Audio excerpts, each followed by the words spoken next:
안녕하십니까? 마지막 사명을 찾아오신 성도 여러분을 진심으로 환영합니다. 사도 바울은 나는 날마다 죽노라 라고 고백했습니다. 자, 바울이 날마다 죽는다고 했는데 무엇이 죽는다는 뜻일까요? 또 어떻게 죽는다는 말씀입니까?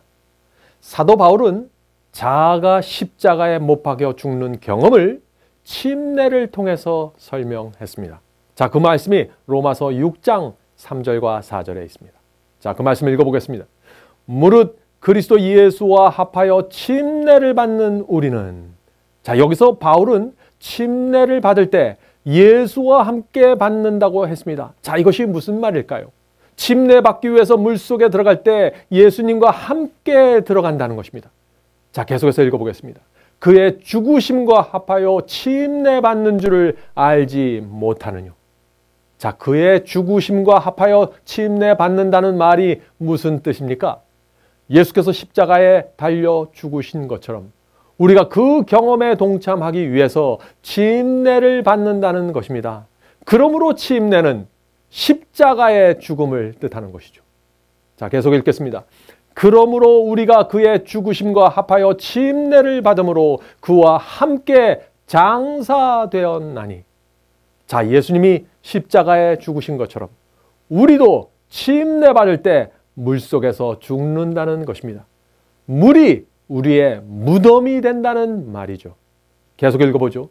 이는 아버지의 영광으로 말미암아 그리스도를 죽은 자 가운데 살리심과 같이 우리로 또한 새 생명 가운데 행하게 하려 함이라. 자, 여기서 행하게라 했는데 이 행하게는 영어로 walk입니다. 걸어간다라는 뜻이죠. 예수께서 죽음에서 부활하신 것처럼 침례받고 물에서 올라올 때 우리도 새로운 생명으로 올라와서 새로운 인생길을 걸어가게 된다는 것입니다. 침례받을 때 우리의 몸 전체가 물에 잠겼다가 나오는 것은 무슨 뜻입니까? 나의 옛 몸을 물속에서 장사 지내고 그리스도 안에서 새로운 생명으로 부활하여 새로운 생애를 사는 것을 상징하는 것이죠. 물속에 들어가는 것은 죽음이고 나오는 것은 부활입니다. 그러므로 침례는 세상을 포기하겠다는 서약입니다. 나는 이제 자아와 죄된 생활에 대해서 죽겠다고 선언하는 것입니다. 자, 침례 예식에서 물이 내 몸 전체를 덮을 때 온 하늘이 보는 앞에서 언약을 맺는 것입니다.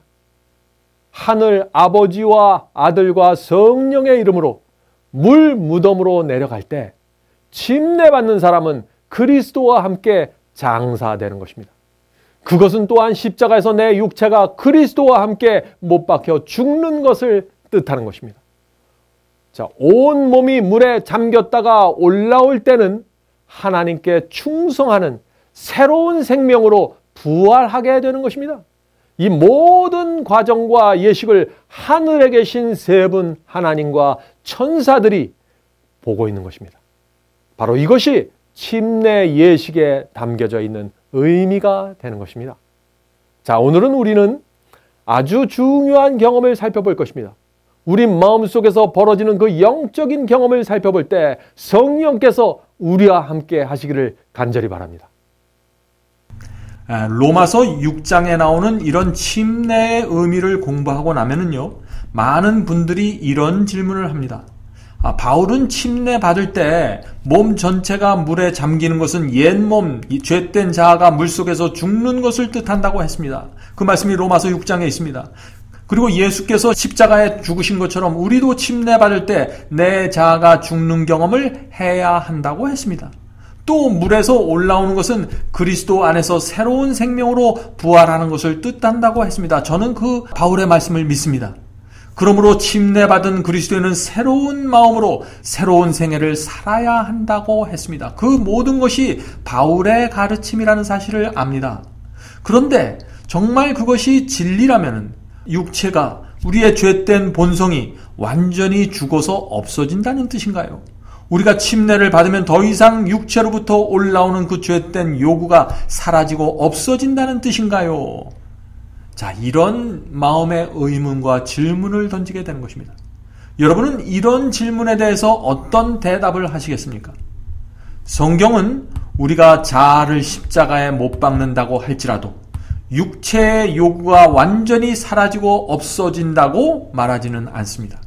거듭난다고 해도 육체의 죄된 본성이 완전히 사라진다고 성경은 말하지 않습니다. 또한 침례받는다고 해서 육체의 정욕이 완전히 제거될 것이라고 약속하지 않습니다. 성경은 그렇게 말하지 않습니다.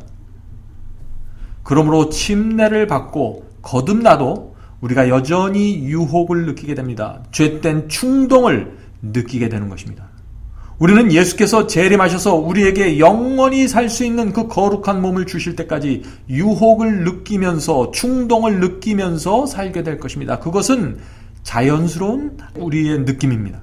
죄된 육체에서 올라오는 그 충동을 느끼면서 살아가는 것이 바로 그리스도인의 생애다 하는 것입니다. 자, 그렇다면은 사도 바울이 말한 그 옛몸, 자아가 죽는다고 했는데 그 죽는다는 말은 도대체 무슨 뜻일까요? 육체가 십자가에 못 박혀서 죽는다는 것이 무슨 뜻일까요? 하는 질문입니다. 이 중요한 문제를 이해하기 위해서 우리는 그리스도인의 마음속에서 일어나는 그 치열한 투쟁을 좀 이해해야 할 필요가 있는 것입니다. 우리 속에 독수리 같은 본성이 있습니다. 그 독수리 같은 본성이란 죄되고 악하고 이기적인 본성이죠. 교만한 본성입니다. 우리가 부모의 뱃속에서부터 태어날 때부터 가지고 나온 그 본성을 얘기하는 것입니다. 그런 독수리 같은 본성과 싸워야 하는 투쟁을 우리가 이해해야만 이 침례가 어떤 것이고 거듭남의 경험이 무엇을 의미하는지 우리가 이해할 수 있는 것입니다. 그래서 저는 오늘 강의에서 성도 여러분의 이해를 돕기 위해서 우리의 죄된 본성과 자아를 독수리라고 부르면서 설명하도록 하겠습니다. 우리가 싸우는 전쟁은 우리 속에 있는 그 독수리를 죽이지 않으면 내가 죽게 되는 치열한 전쟁입니다. 그래서 사도 바울은 이 전쟁에서 독수리를 죽이고 승리하는 방법에 대해서 이렇게 기록하고 있습니다. 그 말씀이 로마서 6장 6절에 있습니다. 로마서 6장 6절입니다. 우리가 알거니와 옛사람이 예수와 함께 십자가에 못 박인 것은, 자, 우리의 옛사람이라고 그랬습니다. 성경의 다른 곳에서는 옛몸 또는 죄의 몸이라고 불렀습니다. 이것은 우리가 타고난 죄된 본성, 이기적이고 타락한 본성을 뜻하는 것이죠. 자, 우리의 옛사람이 예수와 함께 십자가에 못 박힌 것은 죄의 몸이 멸하여 다시는 우리가 죄에게 종노릇하지 아니하려 함이니. 바울은 전쟁에서 승리하기 위해서, 우리의 마음속에서 일어난 그 치열한 영적 전쟁에서 승리하기 위해서, 죄에서 종노릇하지 않기 위해서, 바로 이렇게 되기 위해서는 옛사람이 십자가에 못 박혀야 한다고 말하고 있는 것입니다. 우리 속에 있는 그 독수리 같은 죄된 본성을 십자가에 못 박아 죽여야 한다는 말입니다. 그래야만 우리가 이 죄의 본성이, 죄의 몸이 이끄는 대로 비참하게 끌려다니는 그 노예의 삶을 벗어날 수 있다는 것이죠. 많은 그리스도인들이 예수님을 믿는다고 말하면서 죄에 끌려다니는 노예의 삶을 살고 있습니다. 죄를 범하고 싶지 않지만 어느덧 죄의 노예가 되어버린 그 자신의 모습을 보면서 실망하고 좌절하는 그런 악순환을 반복하고 있는 것입니다. 그래서 구원에 대한 확신과 기쁨이 사라지게 되고 예배와 기도가 또 찬송이 의미 없는 형식으로 전락하게 되는 것입니다.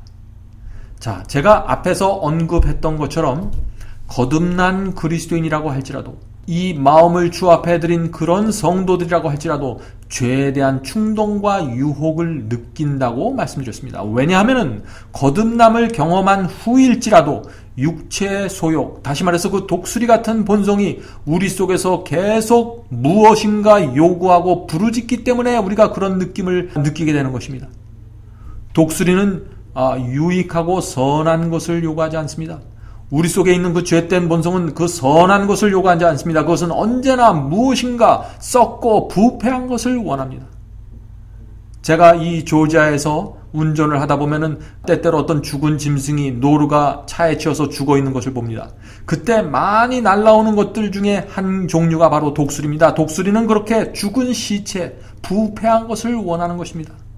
그러나 독수리가 우리 속에서 그러한 썩고 부패하고 악한 것을 요구한다고 할지라도 우리가 놀라거나 실망할 필요가 없습니다. 내가 거듭남을 경험했는데, 내가 주 앞에 내 생애를 드렸는데 왜 자꾸 내 속에서 이런 느낌과 충동을 받게 될까라고 놀랄 필요도 없고 실망할 필요도 전혀 없는 것입니다. 왜냐하면 유혹과 충동을 느끼는 그 자체는 죄가 아니기 때문에 그런 것입니다.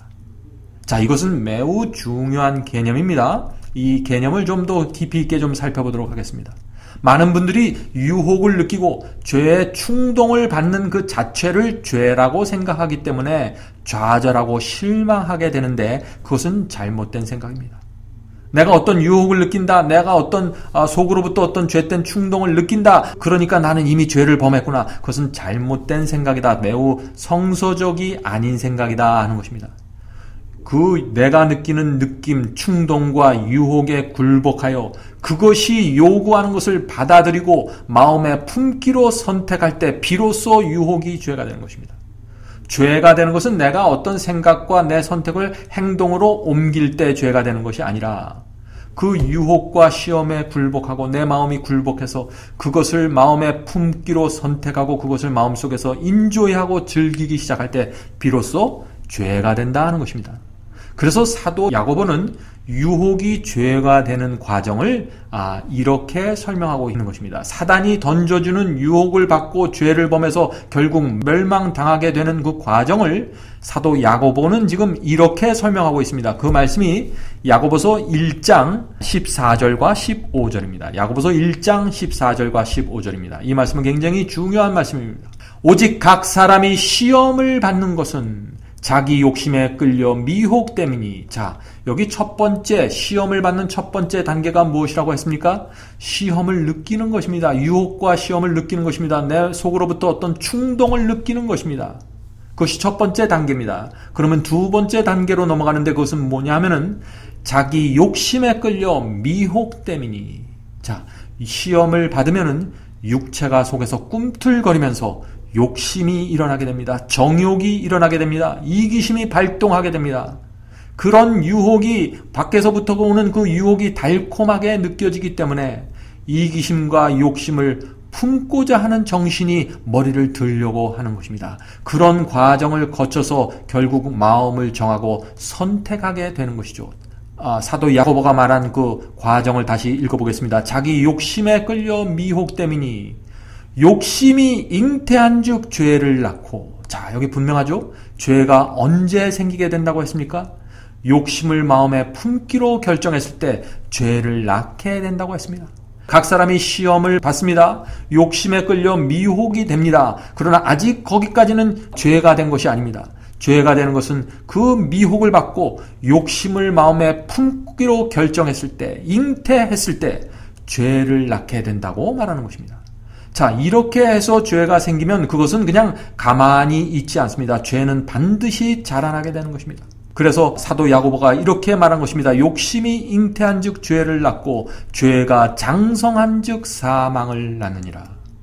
죄가 자라나면 성장하게 되면 결국 멸망에 이르게 된다는 것입니다.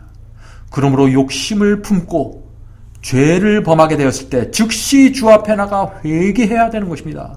거기서 죄를 끊어버려야 되는 것입니다. 죄를 버려야 되는 것입니다. 그렇지 않으면 우리가 결국 멸망에 이르게 되기 때문입니다. 자, 야고보서 1장 14절 15절 말씀을 제가 처음부터 끝까지 읽을 테니까 여러분들 생각하면서 한번 따라와 보시기 바랍니다. 오직 각 사람이 시험을 받는 것은 자기 욕심에 끌려 미혹됨이니 욕심이 잉태한즉 죄를 낳고 죄가 장성한즉 사망을 낳느니라. 외부로부터 유혹이 올 때 우리의 죄된 육체의 본성은 우리 속에서 그 유혹을 받아들이라고, 마음에 품으라고 요구합니다. 독수리 같은 본성이 우리에게 소리를 지릅니다. 이런 독수리의 요구에 우리가 굴복할 것인가, 아니면 그 요구를 거절할 것인가가 우리가 참된 그리스도인의 경험 속으로 들어가는 것에 대한 중요한 관건이 되는 것입니다. 우리 속에서 들려오는 그 독수리의 요구를 받아들일 것인가 아니면 거절할 것인가가 그리스도인의 그 성결한 신앙을 유지하는 데 중요한 이슈가 된다 하는 것입니다. 우리가 시험과 유혹을 받게 될 때 우리는 두 가지 음성을 듣게 되는 것입니다. 한 음성은 성령의 세미한 음성이고 다른 음성은 우리 속에서부터 올라오는 독수리 같은 본성에서 나오는 소리입니다. 그래서 갈라디아 5장 16절부터 24절에 이런 말씀을 사도 바울이 기록해 놓은 것입니다. 자, 그 말씀을 읽겠습니다. 내가 이르노니 너희는 성령을 쫓아 행하라. 그리하면 육체의 욕심을 이루지 아니하리라. 자, 우리 속에 두 음성이 있는데 하나는 성령의 음성이고 다른 하나는 독수리 같은 육체의 음성이라는 말입니다. 그런데 그 성령의 음성을 따라야만 독수리의 그 요구, 육체의 요구를 따르지 않게 된다는 것이죠. 자, 계속해서 읽겠습니다. 그리하면 육체의 욕심을 이루지 아니하리라. 육체의 소욕은 성령을 거스리고 성령의 소욕은 육체를 거스리나니 이 둘이 서로 대적함으로 너희의 원하는 것을 하지 못하게 하려 함이니라. 자, 이것이 무슨 뜻입니까? 죄된 본성의 요구와 성령의 음성이 우리 마음속에서 서로 대적하고 투쟁한다 하는 것입니다. 우리는 이 둘 사이에서 어떤 하나를 선택하게 되는 것입니다. 우리가 성령의 음성을 따르려고 하면은 육체가 나를 맡게 됩니다. 또 반대로 우리가 육체의 요구에 끌려가려고 하면은 성령께서 우리의 마음을 괴롭히고 호소하시고 책망하심으로써 우리가 가고자 하는 그 죄의 길을 막는다는 뜻입니다. 이런 투쟁이 마음속에서 날마다 일어나기 때문에 우리가 죄와 유혹을 받아들이고 그것을 마음속에 품으려고 할 때 양심의 가책이 일어나게 되는 것이죠. 우리의 마음속에서 날마다 육체의 소욕과 성령이 투쟁하는 상황이 이렇게 벌어지게 되는 것입니다. 그래서 육체의 죄된 요구를 십자가에 못 박지 않으면은 오히려 성령께서 못 박히게 되어서 성령의 음성이 사라지게 된다는 것입니다. 이것은 중요한 말씀입니다. 그런데 참 안타까운 사실은 많은 그리스도인들이 성령의 음성, 예수님의 음성과 함께 독수리의 요구도, 독수리의 음성도 함께 받아들이려고 애쓴다는 것입니다. 자, 이것이 무슨 뜻일까요? 바울은 육체의 요구를 십자가에 못 박아야 한다고 말했지만은 많은 그리스도인들은 어떤 것도 십자가에 못 박으려고 하지 않습니다. 많은 사람들이 이렇게 생각합니다. 나는 예수님을 절대 십자가에 못 박지 않을 것입니다. 성령의 음성을 거절하지 않을 것입니다. 그러나 내 속에서 올라오는 독수리의 요구, 그 죄된 육체의 요구 역시 십자가에 못 박아 죽이고 싶지는 않습니다 하는 것입니다. 한 손으로는 세상을 붙잡고 다른 한 손으로는 하나님의 말씀을 동시에 붙잡고 싶은 마음을 말하는 것이죠. 바로 이것이 라오디게아 교회 교인들이 뜨뜻미지근한 신앙을 갖게 되는 원인입니다. 라오디게아 교회 교인들은 자신의 마음속에 그 독수리 같은 죄된 본성과 예수님을 함께 모시고 살기를 원합니다. 육체의 음성도 따라가고 다른 한쪽에서 예수님도 따라가기 원하는 것입니다. 왜냐하면 예수님을 거절하고 성령의 음성을 거절하면 결국엔 죄를 범하고 멸망당할 것을 알기 때문에 그것을 거절할 수는 없으니까 그것을 따라가기 원하는 것입니다. 자, 그렇다고 육체의 음성을 거절하고 육체의 요구를 거절하면 또 이 세상 살아가는 재미가 없고 바보가 되는 것 같기 때문에 그것도 거절할 수가 없는 것입니다. 이렇게 어중간한 태도를 갖고 살아가는 것이 라오디게아 교인들이 신앙이 뜨뜻미지근하고 이것도 아니고 저것도 아니고 차지도 않고 덥지도 않은 그런 상태가 된다 하는 것입니다.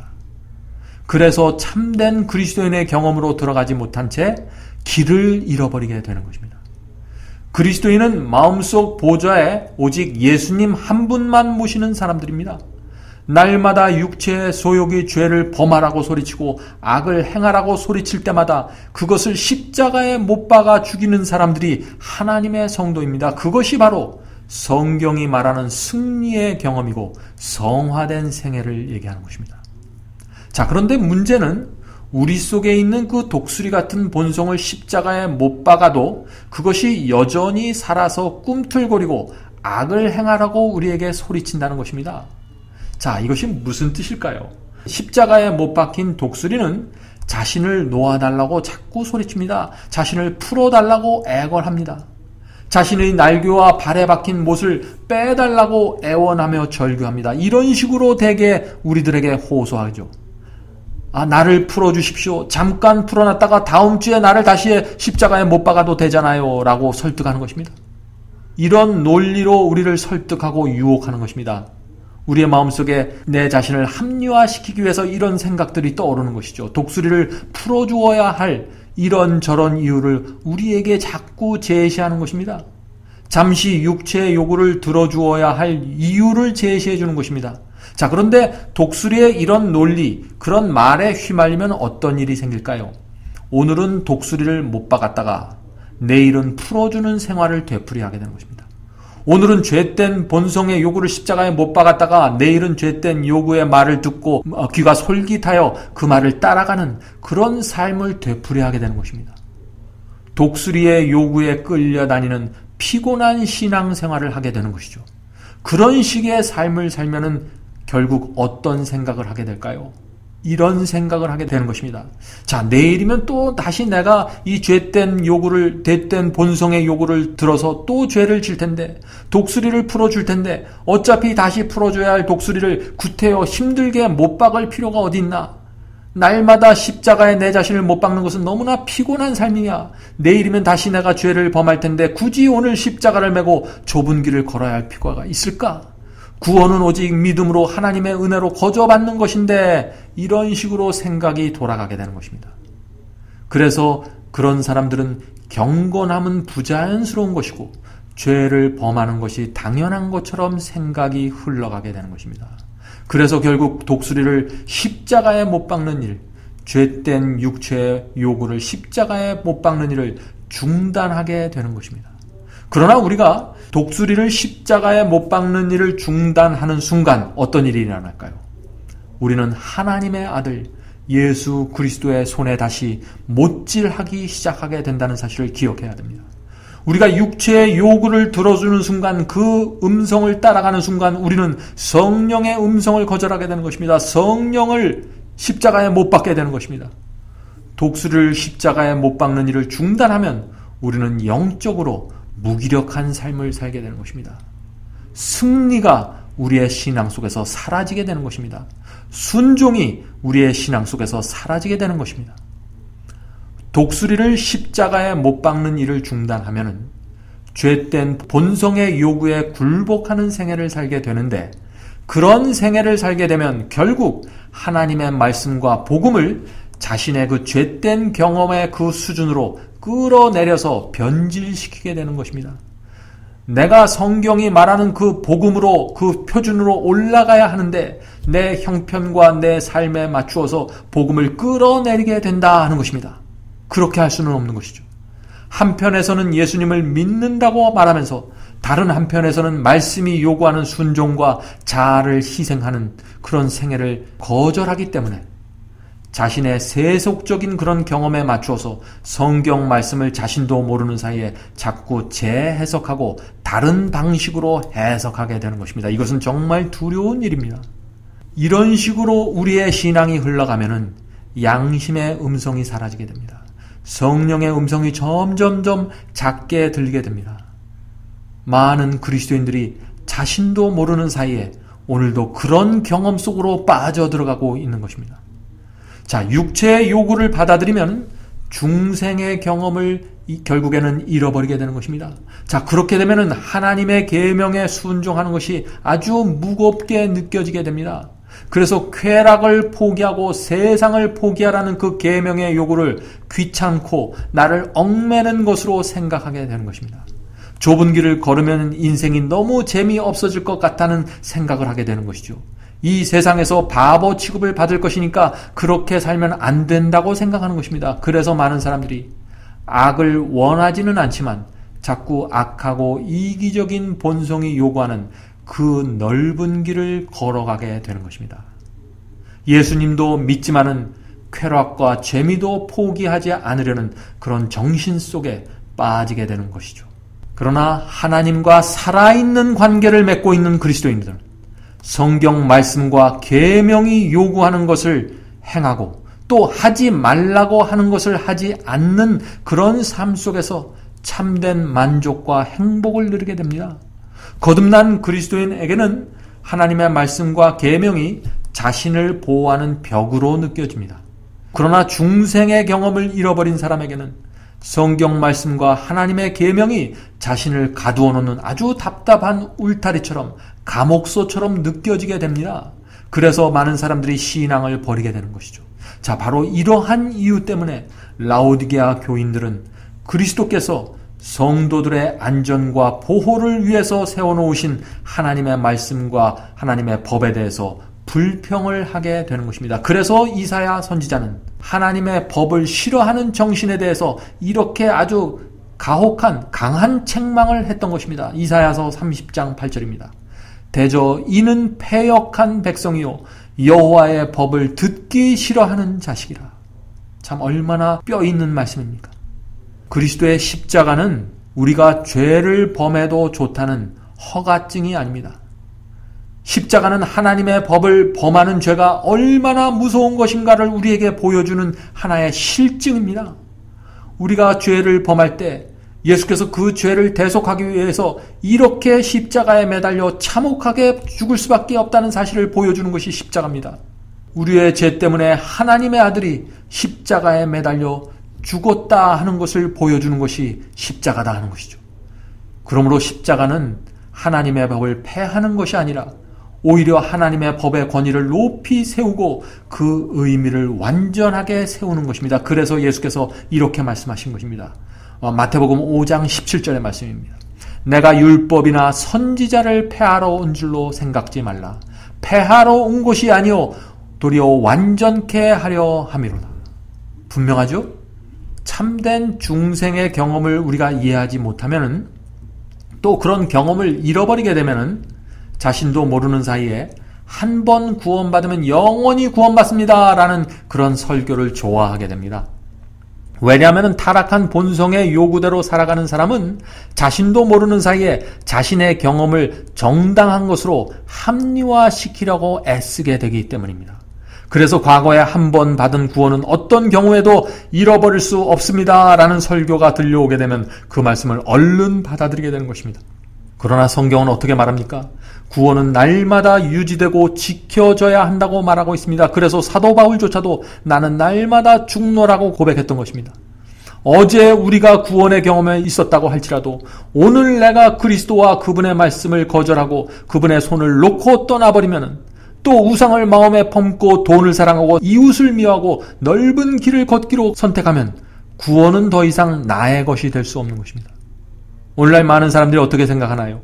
한번 예수를 영접하고 구원받았으면 나의 믿음과 생활이 어떠하든지 간에 구원받게 됩니다. 한번 구원받았으면 그 구원을 잃어버릴 수가 없습니다. 라는 그런 가르침을 아주 쉽게 받아들이고 있습니다. 그러나 사도 요한은 무엇라고 말했습니까?